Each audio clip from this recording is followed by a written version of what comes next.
তাহলে চলুন এক আল্লাহর ওলির জীবনীতে যাই।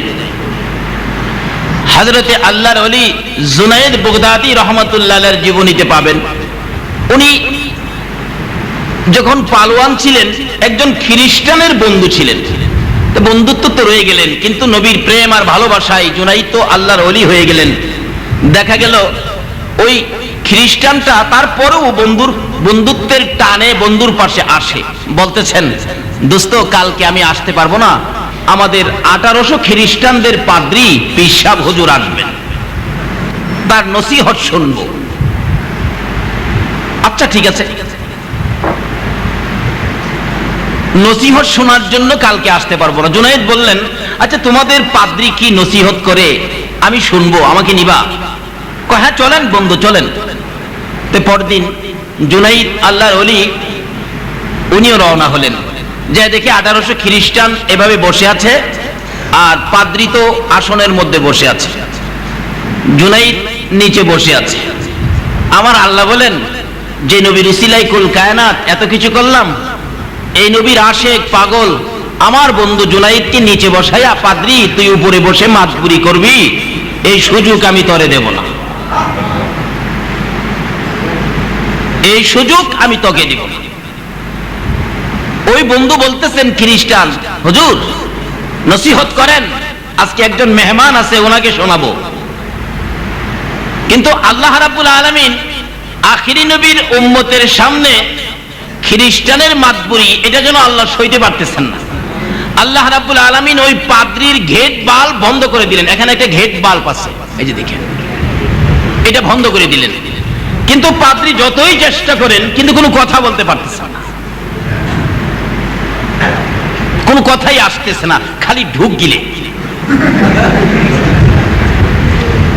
ওই খ্রিস্টান লোকটা বলতেছে হুজুর নসিহত করেন করেন। পাদ্রী কই নসিহত করব আমার জান যায়, নসিহত আইলে তো করবো। আল্লাহ কই বন্ধ, এখানে মাতবুরি চলবে না।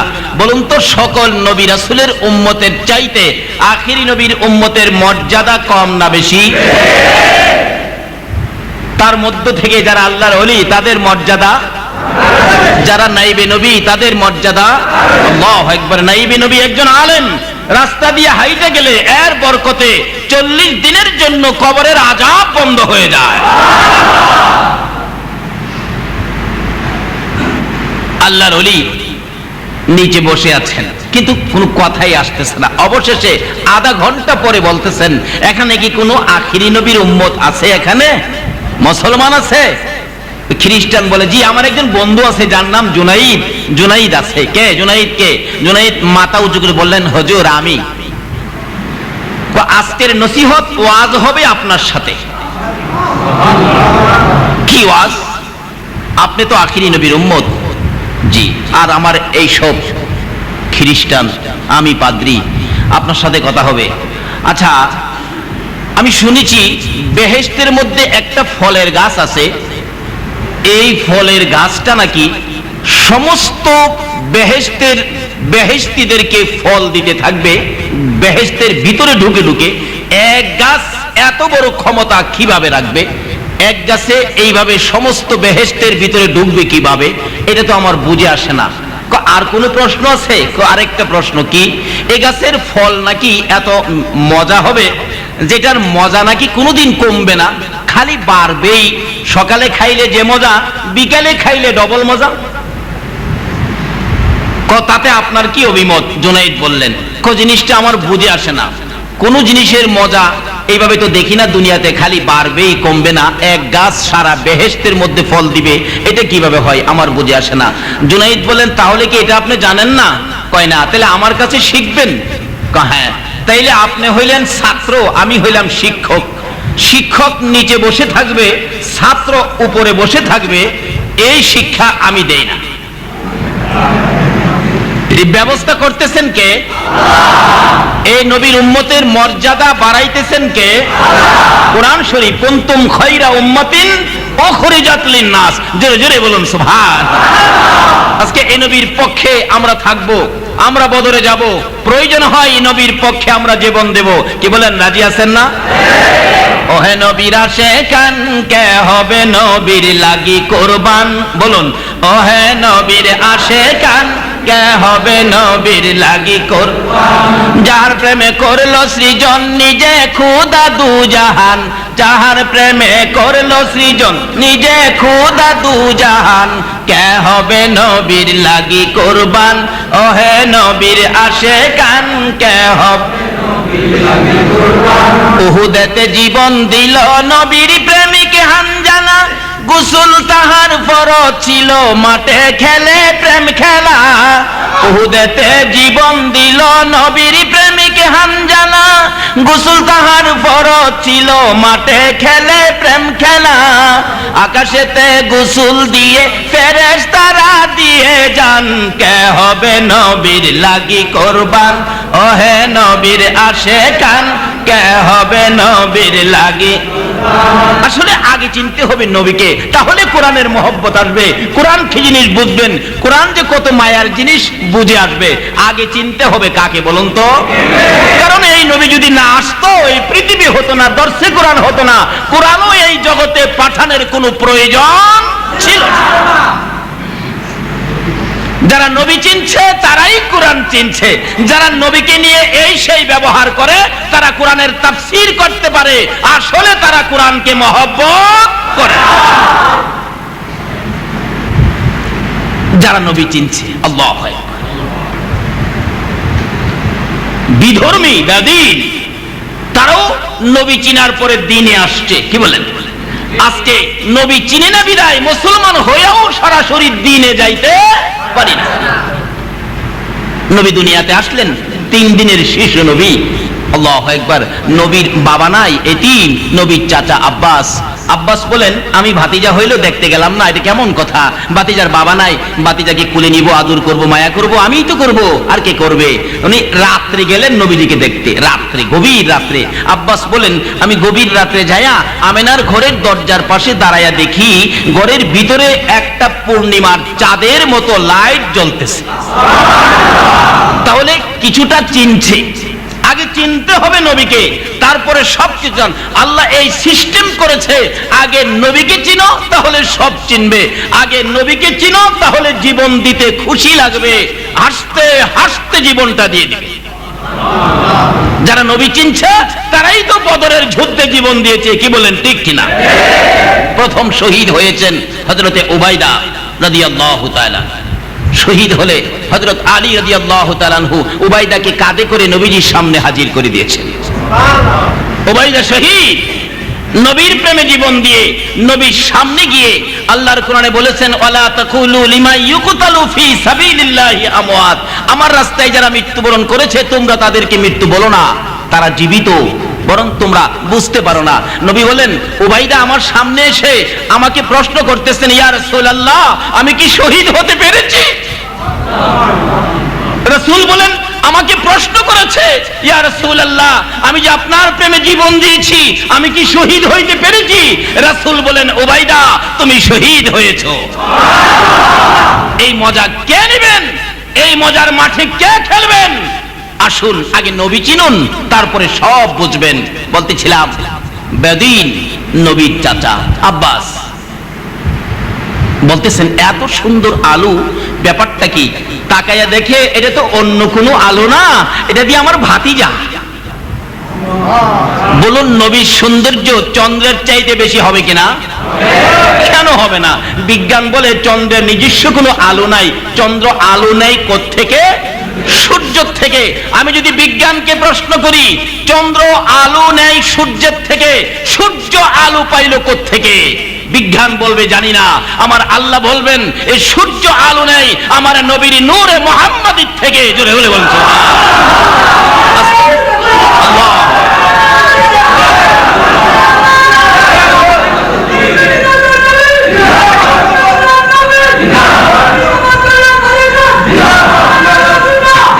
আসুন আগে নবী চিনি, তারপরে কোরআনের ভিতরে ঢুকি, তাহলে কোরআন আমাদের কাছে মজার জিনিস হবে, নামাজ আমাদের কাছে মজার জিনিস হবে, রোজা আমাদের কাছে মজার জিনিস হবে। প্রয়োজনে এই নবীর জন্য জীবন দিতে পারবো, কোনো দ্বিধা থাকবে না। কি বলেন? আমি কি কথাগুলো বুঝাইতে পারতেছি? সময় তো অল্প, অল্প সময়ের মধ্যে আমার আলোচনা শেষ করতে হবে। যেই হোক, আসুন আগে বাড়ি। বলতেছিলাম হযরতে আব্বাস বলতেছেন, এত সুন্দর ভাতিজা মন ভরে দেখবো, আর কাউরে জাগাবো না, মন ভরে একা একা দেখবো। আব্বাস বলেন, আবার দেখি আমার ভাতিজা যে দোলনাটার মধ্যে শোয়া ছিল, 3 দিনের নবী, শিশু নবী, এই দোলনাটা মানুষ ছাড়াই এইভাবে নড়তেছে। আব্বাস বলেন, এ কি আশ্চর্য, মানুষ ছাড়াই দোলনা নড়ে, এরকম তো আর কোনোদিন দেখি নাই, ব্যাপারটা কি? দেখি তো আরো কি হয়। আব্বাস বলেন, আরো মজার ঘটনা, দেখি আমার ভাতিজা 3 দিনের শিশু নবী এ আঙ্গুল মুবারক ইশারা করে আকাশের চাঁদটাকে এভাবে ঘুরাইতেছে। আরে কি আশ্চর্য, 3 দিনের শিশু ভাতিজা এইভাবে আকাশের চাঁদ ঘুরায়। সুবহানাল্লাহ, আসতে গেলেন নাকি আপনাদের ফকির হাটেও কেউ ঘুরাইতে পারছে? তাহলে আসতে গেলেন যে সুবহানাল্লাহ। পৃথিবীতে এমন কোন ব্যক্তি আছে আকাশের চাঁদ ঘুরাইতে পারে? আব্বাস বলেন, বুঝেছি, আমার এই ভাতিজা সাধারণ কোনো মানুষ নয়। যদি কোনোদিন ভাতিজা হাত বাড়ায়, আমি ভাতিজার পক্ষে যাব। কেন? চিনে ফেলেছে, ছোট কালেই চিনে ফেলেছে। এইভাবে যারা নবীকে চিনে তারাই তো নবীর পক্ষে থাকে। এইভাবে যারা নবীর ঘটনা জানে তারাই ঈদে মিলাদুন নবী করে। কি বলেন, ঠিক কিনা? যারা নবীকে চিনে না তারা ঈদে মিলাদুন নবী। এই নবী পাওয়ার পরেই তো আমাদের খুশি। খুশির আরবিটাই হলো ঈদ, খুশির আরবিটাই হলো। যারা নবীকে চিনে নাই তারা খুশি হয় নাই, এই জন্য তারা ঈদে মিলাদুন নবী চিনে না। না শোক কিভাবে যাবে? নবীজি বলেছেন, যারা রমজানের রোজা রাখো নাই তারা ঈদগায় আইসো না। তাহলে বোঝা গেল রমজানের রোজা যারা রাখছে তাদের জন্য ঈদ। কি বলেন, ঠিক কিনা? রমজানের রোজাদারের জন্য যেমন ঈদ, নবীকে যারা চিনে নাই, নবীকে যারা ভালোবাসা দেয় নাই, তাদের জন্য ঈদে মিলাদুন নবী না। যারা নবীকে চিনেছে, নবীকে ভালোবাসা দিয়েছে, তাদের জন্যই হলো ঈদে মিলাদুন। যাই হোক, ওদিকে আমার আলোচনা না। বলতেছিলাম, আব্বাস বলেন, আমি নবীকে চিনে ফেলেছি, ভাতিজাকে চিনে ফেলেছি, ভাতিজার পক্ষে যাব। যেদিন কালিমা পড়ে মুসলমান হয়েছিলেন, প্রথম প্রশ্নটুকুন ছিলেন আব্বাসের, বাবা গো, একটা প্রশ্ন করব, মনে দুঃখ নিবেন না। কি প্রশ্ন চাচা? আমি তোমাকে 3 দিনের দিন রাত্রে দেখতে গিয়েছিলাম, তোমাকে দেখে আমি ওদিন থেকে তোমার পক্ষে যাওয়ার একটা ইচ্ছে আমার অন্তরে জেগে গেছে। কিন্তু প্রশ্নটা হলো, তোমাকে দেখেছি 3 দিনের দিন শিশু দোলনার মধ্যে ছিলা, মানুষ ছাড়াই দোলনাটা এইভাবে নড়তেছে, এটার কারণটা তো আমি বুঝতে পারলাম না। আমার নবী 2টা চোখের পানি ছেড়ে দিয়ে ডাকতেছেন, চাচা, এ দোলনা নড়ার কারণটা কি আপনি বুঝেন নাই? না বাবা, আমি বুঝি নাই। বাবা শুনুন, চাচা শুনুন, কেন নড়েছে। দুনিয়ার সাধারণ শিশুরা দোলনায় যখন শুয়ে থাকে, মা দোলনা দোলায়, মা যদি ঘরে না থাকে বাবা দোলনা দোলায়। চাচা গো, আমাকে দোলনায় শুয়াইয়া আমার মা যখন দোলনা দোলাইতো, কোনো কাজের জন্য ঘরের বাহিরে যাইতো, দোলনা যখন থেমে যাইতো, আমি বারবার আকাশের দিকে তাকাইতাম। আমার আল্লাহ বলতেন, ফেরেশতারা রে, আমার বন্ধু বুঝি জিজ্ঞেস করে ফেলবেন, আমার দোলনা কেন থেমে যায়, আমার বাবা কই, দোলনা কেন দোলায় না? রে ফেরেশতারা, আমার বন্ধুর এই দুঃখটুকুন আমার দরবারে তুলে ধরার আগেই তোরা হাজির হয়ে যা, আমার বন্ধুর দোলনা তোরা ফেরেশতারা দোলাইতে থাকো। বাবা জবাব পাইলাম। আরেকটা প্রশ্ন করব। কি প্রশ্ন? আমি দেখেছি 3 দিনের দিন আকাশের চাঁদ আঙ্গুলে ইশারা করে তুমি এইভাবে ঘুরাইছো, এরকম তো পৃথিবীতে কাউরে আর দেখি নাই। আমার নবী চোখের পানি ছেড়ে দিলেন, চাচা গো, এটার কারণটা জানতে চাইলেন। দুনিয়ার সাধারণ শিশুরা দুনিয়ায় যখন জন্মগ্রহণ করে, মা আদর করে, বাবা আদর করে, বাজার থেকে ফুল কিনে আনে, বাচ্চা যে বিছানায় শুয়ে থাকে, বিছানার চোখের উপরে ফুলটা ঝুলাইয়া রাখে, বাচ্চা ফুলের দিকে তাকাইয়া তাকাইয়া খেলে। কি বলেন, ঠিক কিনা? একটু বড় হলে ফুলের সাথে কথা বলতে চায়, ও আ করে, আর একটু বড় হলে হাত নাড়ায়া ফুলটা ধরে খেলতে চায়। চাচা, এমন একটা ফুল কেনার মতো মক্কা নগরে আমার কেউ ছিল না। আমি রাসূল যখন খেলার ইচ্ছে করতাম গো, আমার আল্লাহ আকাশের পূর্ণিমার চাঁদ আমার জন্য ফুল বানাইয়া ঝুলাইয়া রাখতো। ও বাবা, তোমার এই ঘটনা দেখে আমি আব্বাস ওদিন থেকে মনে মনে ভাবেছি আমি তোমার পক্ষে চলে যাইব। কাজী নবীর চিনছে যারা, নবীর পক্ষে রয়েছে তারা। জোরে জোরে বলুন সুবহান। এই নবী ছাড়া যত ইবাদত করেন, কোরআন তাফসীর করেন, কি হল লাভ হবে? নবী ছাড়া নামাজ পড়লে লাভ হবে? সিস্টেম করে দিয়েছেন আমার আল্লাহ। সবচেয়ে উত্তম ইবাদত নামাজ, কি বলেন ঠিক কিনা? উত্তম ইবাদত নামাজ। নামাজ পড়তে গেলে 5 ওয়াক্ত জামাতের সহিত। আমরা প্রথম ওয়াক্ত কোনটা? আরো জোরে কোন? ফজরের নামাজ কয় রাকাত? আচ্ছা দেখেন তো 4 রাকাতের নিয়ত বলি হয় কিনা। নাওয়াইতু আন উসাল্লি লিল্লাহি তাআলা 4 রাকাতি সালাতিল ফজরে ফরদুল্লাহি তাআলা। হয় নাই? বাবা, ফকিরহাটের মানুষ তো সাহস কম না, হুজুরেও ছাড়ে না। তাহলে বোঝা গেল এই দেশের মানুষের সাহস আছে। হুজুররাও যদি ভুল করে এটা মানতে রাজি না। যদি আমার নবীকে সাধারণ মানুষ কেউ বলে তাহলে আমরা এই ওয়াজ মানতে রাজি না। আপনি বললেন 4 রাকাত, আমি 4 রাকাতের নিয়ত করলাম, আপনারা বলেন যে মানি না। তো কিভাবে করলে মানবেন? 2 রাকাত সুন্নত, 2 রাকাত ফরজ। আচ্ছা সুন্নত আগে না ফরজ আগে?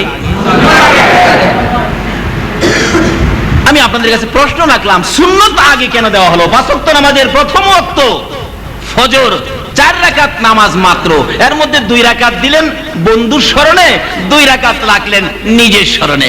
আল্লাহ বলেন 2 রাকাত আমার, 2 রাকাত বন্ধুর। আচ্ছা বন্ধুরটা আগে নাকি আল্লাহটা আগে? সিস্টেম করে বুঝাইতে চায়। তোমরা চিনতে পারছো আমার নবীকে, আমার হাবিবকে, আমার বন্ধুকে? যেই বন্ধু না হইলে নামাজও উত্তম ইবাদত নামাজ, কিন্তু আগে নবীর সুন্নত।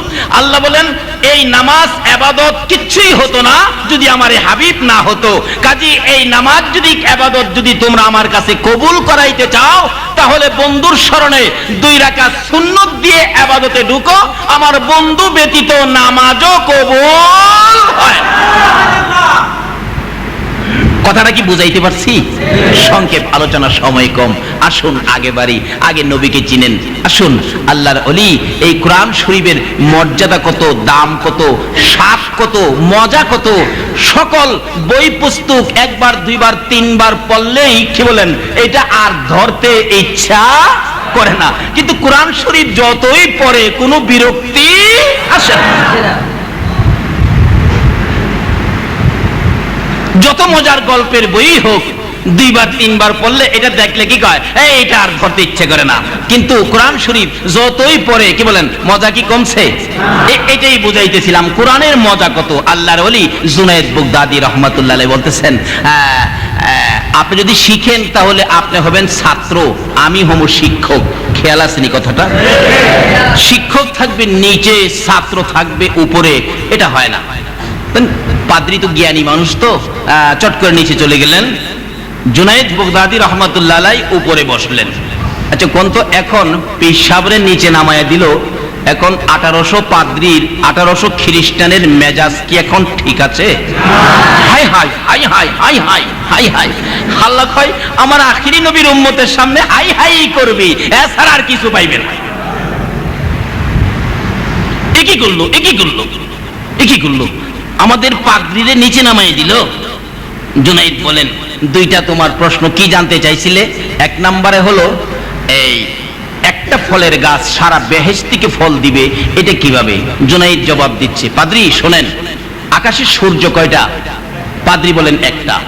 একটা সূর্য দিয়ে সমস্ত পৃথিবীর ঘরে ঘরে আলো দিতে পারতেছে কিনা? একটা সূর্য দিয়ে আলো হয় কিনা? নাকি আরেকটা দরকার? এ পর্যন্ত চট্টগ্রামের মানুষকে আন্দোলন করেছেন যে আরেকটা সূর্য লাগবে। একটা সূর্য ঠিকভাবে যদি পুরাপুরি ভাবে রৌদ্র ঠিক মতে দেয় তাই তো বাবারে ডাকতে হয়। বাবারে বাবা, একটাই তো বাবারে ডাকতে হয় আরেকটার আন্দোলন করবেন কোন সময়? একটা দিয়া সমস্ত পৃথিবীর কাজ আমার আল্লাহ চালাইছে কিনা? আল্লাহ বলেন একটা দিয়েই তো চালাইছি। জুনাইদ বলতেছেন আল্লাহর ওলি, ও পাদ্রী, একটা সূর্য দিয়া যদি সারা পৃথিবীর কাজ চালাইতে পারে যে আল্লাহ, সে আল্লাহ কি একটা ফলের গাছ দিয়া সমস্ত বেহেশতে ফল খাওয়াইতে পারবে না? পাদ্রী বলেন হ্যাঁ, কথাটা তো যুক্তিসঙ্গত, হ্যাঁ এটা বুঝে আসলো। তাহলে আরেকটা প্রশ্ন কি ছিল?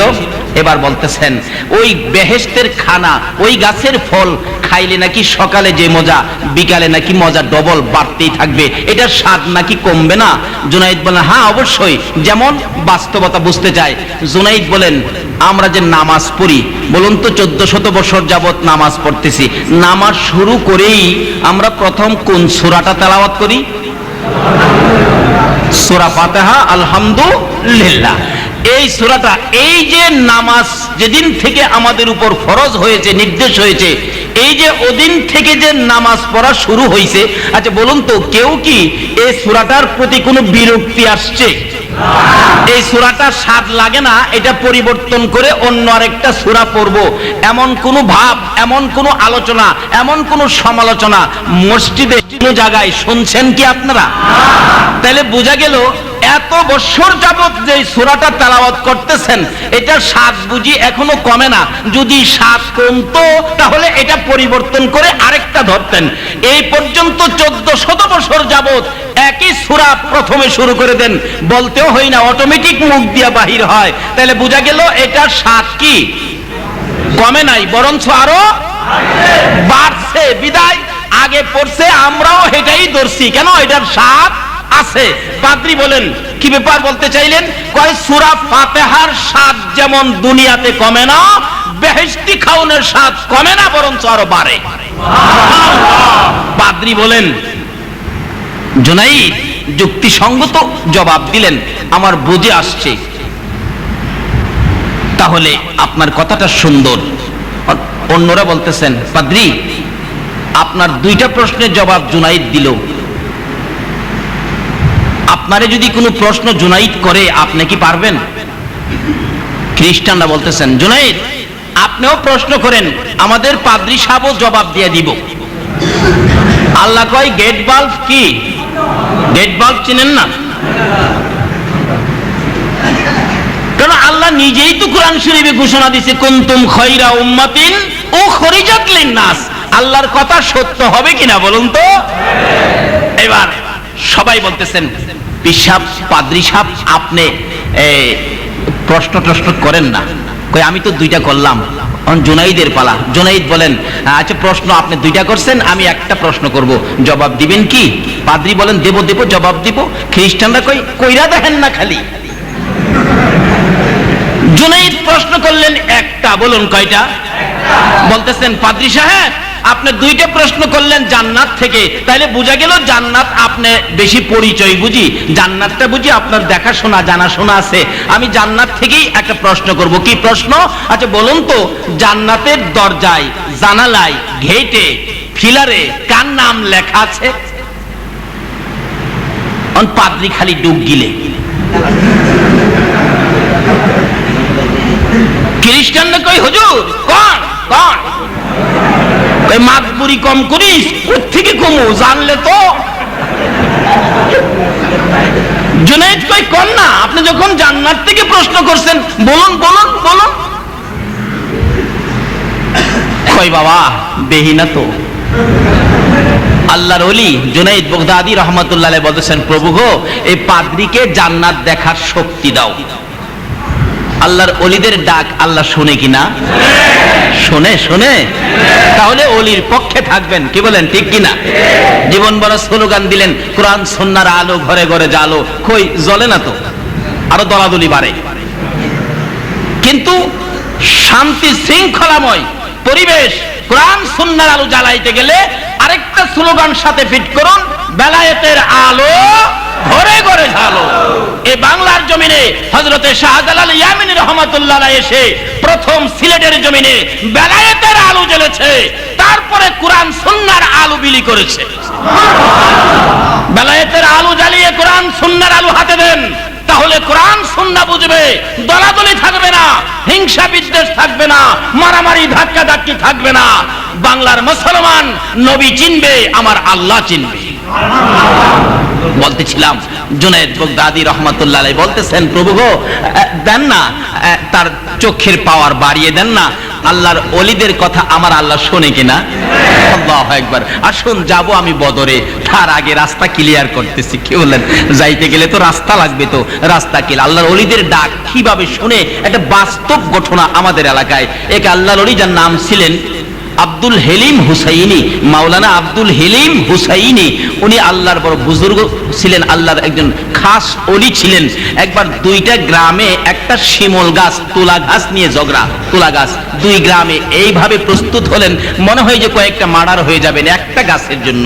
কোত্থেকে যেন আল্লাহর ওলি সামনে হাজির। বাবারা রাখেন, আপনারা আশরাফুল মাখলুকাত, সৃষ্টির শ্রেষ্ঠ জাতি, সেরা জাতি, আপনারা মারামারি করবেন, অন্য মাখলুক তো আপনাদেরকে ঘৃণ্য ভাববে, আপনাদেরকে তো দীক্ষা দিবে। সৃষ্টির শ্রেষ্ঠ জাতি মারামারি করে। আচ্ছা কোন তো আল্লাহর ওলির এই উপদেশটা ভালো দিল না খারাপ দিল? আচ্ছা আল্লাহর ওলিরা তো এরকম ভালোই করে, নাকি কোনো খারাপই করছে কোনোদিন? আল্লাহর কি নিয়ে ঝগড়া তোমাদের? হুজুর এই শিমল গাছ, তুলা গাছটা নিয়ে ঝগড়া। কি ব্যাপার? তুলা গাছটার মালিক ছিলেন একটা মহিলা। মহিলা বলেন, হুজুর আজীবন পর্যন্তই তুলা গাছটার তুলা দিয়ে আমার সংসার চলে, আমি গরিব মানুষ। আজকে ওই পার্শ্ববর্তী সীমানাওয়ালা বলে এই গাছটা নাকি তার সীমানার মধ্যে। আল্লাহর ওলি বলেন, আচ্ছা যার ঘাস যদি তার সীমানার 3 হাত ভিতরে যায় তাহলে তো কোনো ঝগড়া হবে না তো? কয় না। হাজার হাজার মানুষের সামনে আল্লাহর ওলি তুলা গাছকে বলতেছে, ও তুলা গাছ, তোমার জন্য কেন মানুষ ঝগড়া করবে? সৃষ্টির শ্রেষ্ঠ জাতি, তোমারে আমি হেলিম হুসাইনি কইতেছি, যার গাছ 3 হাত ভিতরে যাও। সঙ্গে সঙ্গে হাজার হাজার মানুষের সামনে তুলা গাছটা ওই মহিলার সীমানার 3 হাত ভিতরে চলে গেলেন। আল্লাহর ওলিদের কথা গাছেও শুনে। এইরকম ওলিদের পক্ষে আপনারা থাকতে রাজি আছেন কিনা? যাই না ওদিকে, আলোচনা হলো বদর, আমি বদরে যাব। আসুন রওনা হব বদরে। যাই হোক, বলতেছিলাম কোরআনের মজা যে আছে, জুনায়েদ বাগদাদী ওই পাদ্রীর সাথে আলোচনা করে দেখাইলেন কি সূরা ফাতিহার মজা। 1400 বছর যাবত তালাওয়াত চলছে, এর মজা কমে নাই, এমনকি কিয়ামত পর্যন্ত চলবে, কোরআনের মজা কমবে না।